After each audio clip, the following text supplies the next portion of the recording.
The heavens had suddenly opened outside.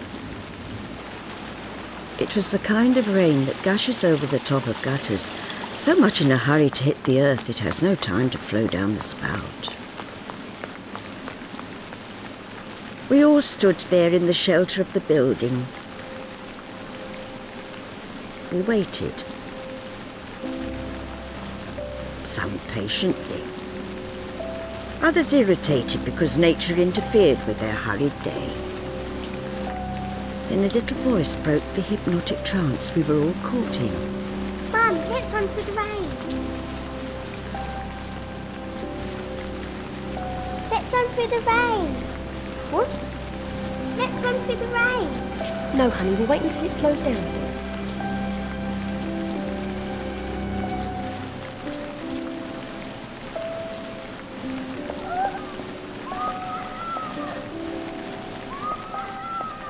Mum, let's run through the rain. Now stop it. People are starting to stare. But, Mum... We'll get soaked if we do. No, we won't, Mum. That's not what you said this morning. This morning? When did I say we could run through the rain and not get wet?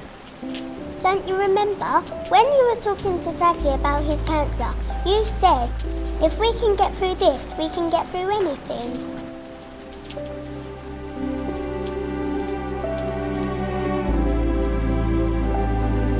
Stood silently. No one came or left in the next few minutes.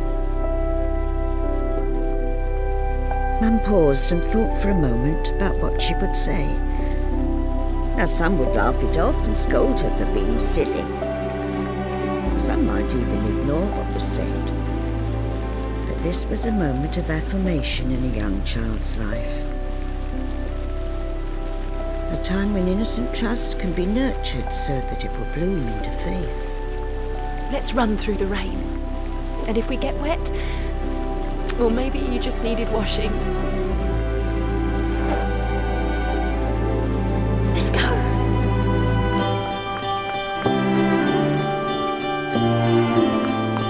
We all stood staring and smiling as they ran off, getting soaked. They were followed by a few who screamed and laughed like children all the way to their cars. And yes, I did. I ran and got wet. I needed washing.